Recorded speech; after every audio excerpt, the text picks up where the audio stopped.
Jawabannya sederhana. Karena mereka hanya mengejar uang, karena mereka sebetulnya nggak peduli. Dan atau mungkin mereka tidak memahami. Jadi, ada di catatan saya, menurut pengalaman saya, ada 4 hal yang mendasar yang menjadi catatan kenapa kok orang-orang multi level marketing itu dibenci sama banyak orang. Yang pertama, karena para member multi level marketing itu suka memaksa.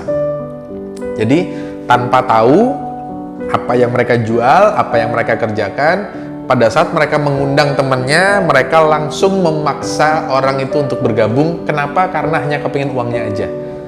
Nah, ini yang membuat orang lain nggak suka. Orang lain nggak suka untuk mengeluarkan uangnya. Itu yang pertama. Yang kedua, mereka hanya peduli kepada uangnya aja dan tidak peduli dengan orang yang bergabung tersebut. Ini yang membuat multi level marketing itu dibenci. Nah, sebetulnya ini adalah tindakan yang menurut saya itu tidak manusiawi. Ini jahat, ini nggak baik.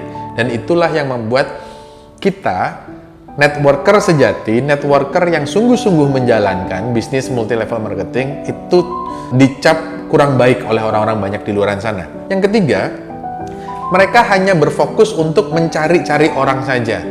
Hanya mencari orang, merekrut, dan merekrut. Sebenarnya ini adalah sesuatu paradigma yang salah total. Mengapa? Sederhananya begini, teman-teman. Bisnis multi level marketing sesungguhnya adalah membangun aset. Pak, tapi kalau misalnya membangun aset pun kan juga mengajari orang untuk merekrut. Ya, pada ujungnya, pada akhirnya memang jawabannya ya.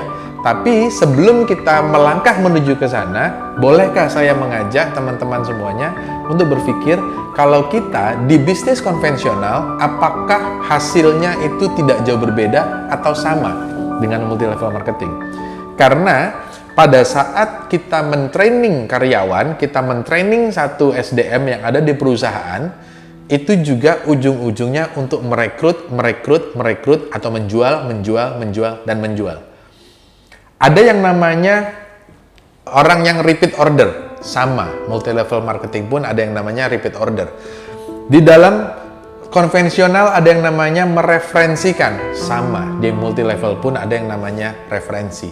Jadi sebetulnya apa yang membuat beda? Bedanya adalah pada saat kita di multi level marketing, sesungguhnya multi level marketing tidak diajarkan hanya untuk merekrut saja, tapi kita diajarkan untuk membangun kapasitas dan membangun SDM manusia itu sendiri ya. Jadi apabila bisnis MLM adalah bisnis cari-cari orang, sama, saya pun bicara dengan hal yang sama. Bisnis konvensional pun juga mencari-cari orang aja. Yang keempat, terlalu pede dalam menjual, yaitu sering terjadi over disclaimer. Memastikan sesuatu yang tidak pasti. Contoh, kalau Anda bergabung di sini, Anda pasti akan berhasil. Kalau Anda bergabung di sini, Anda pasti akan sukses. Kamu pasti akan mendapatkan rumah. Kamu akan pasti mendapatkan mobil. Tidak.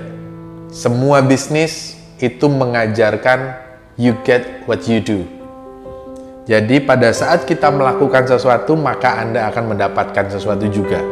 Mungkin bedanya adalah seperti video saya sebelumnya, ada perbedaan dari produsen ke konsumen.